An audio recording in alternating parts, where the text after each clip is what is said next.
रात ढलते ही पति एक बार फिर डरपोक साबित हुआ। असल में वह खुद को पूरी तरह दोषी भी नहीं ठहरा सकता था, क्योंकि अपनी बेहद खूबसूरत पत्नी के सामने वह हमेशा खुद को असहज और अयोग्य महसूस करता था। टेरेसा के लगातार तानों और इशारों से कैमिल को ऐसा लगने लगा मानो वह किसी ऐसे दुश्मन का सामना कर रहा हो जिसे हराना नामुमकिन हो। जब उसने देखा कि टेरेसा उसकी ओर बढ़ रही है तो उसने तुरंत मोमबत्ती बुझा दी और सोने का नाटक करने लगा। बिस्तर के दूसरे छोर पर अनदेखी बैठी टेरेसा अपने पति की पीठ को मिलीजुली भावनाओं के साथ देखती रही। उसे समझ नहीं आ रहा था कि आखिर उसे कब तक ऐसी जिंदगी जीनी पड़ेगी। एक दिन कैमिल घर लौटने में काफी देर कर बैठा। उसकी माँ चिंता करने लगी। तभी दरवाजा खुला और कैमिल एक मेहमान के साथ घर में दाखिल हुआ। उस व्यक्ति का नाम पॉल था। उसी ने कैमिल के लिए नौकरी का इंतजाम कराया था। मिलनसार और हंसमुख पॉल का उसकी सास ने बड़े उत्साह से स्वागत किया। वहीं दूसरी ओर टेरेसा मानो उस घर में एक अजनबी थी। बचपन से ही उसने उपेक्षा और दमन भरा जीवन जिया था। घर आने वाला कोई भी मेहमान उसकी ओर ध्यान नहीं देता था और समय के साथ वह इसकी आदी हो चुकी थी। इसलिए जब पॉल ने मुस्कुराकर उससे नम्रता से अभिवादन किया तो वह हैरान रह गई। आत्मविश्वास से भरा और खुशमिजाज पॉल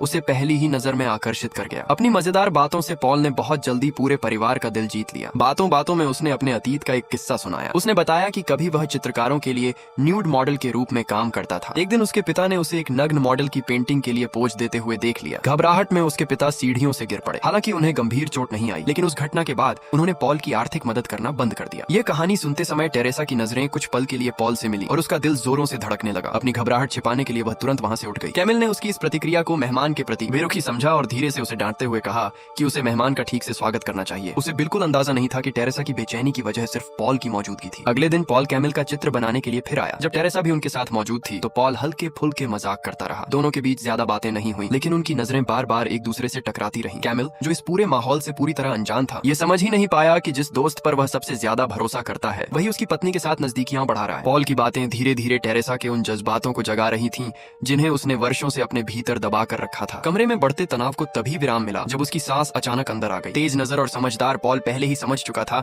कि कैमिल पूरी तरह अपनी मां पर निर्भर है। चित्र पूरा करने के बाद वह जानबूझकर कुछ देर और रुका ताकि परिवार की बातचीत सुन सके। तब उसे समझ आया कि टेरेसा को इस घर में वर्षों से केवल तिरस्कार और उपेक्षा ही मिली है। धीरे धीरे पॉल के इरादे भी बदलने लगे। अगली सुबह वह तैयार चित्र लेकर लौटा। कैमिल और उसकी माँ उस चित्र को देखकर बेहद प्रभावित हुए और उसकी जमकर तारीफ करने लगे। माँ बेटे की गहरी नजदीकी ने टेरेसा को और भी अकेला महसूस कराया। पॉल ये पूरा दृश्य बड़ी बारीकी से देखता रहा। खुश होकर कैमिल और उसकी माँ जश्न मनाने के लिए शैंपेन की एक बोतल खरीदने बाहर चले गए। जैसे ही कैमिल घर से निकला, माहौल पूरी तरह बदल गया। अब कमरे में केवल पॉल और टेरेसा थे। उन्हें देखने वाला कोई नहीं था, इसलिए पॉल को अब अपने असली इरादे छिपाने की जरूरत नहीं रही। तुमने नए कपड़े पहने हैं? सालों तक अपनी भावनाओं को दबाकर रखने के बाद टेरेसा ने आखिरकार खुद को खुलकर जीने का फैसला कर लिया।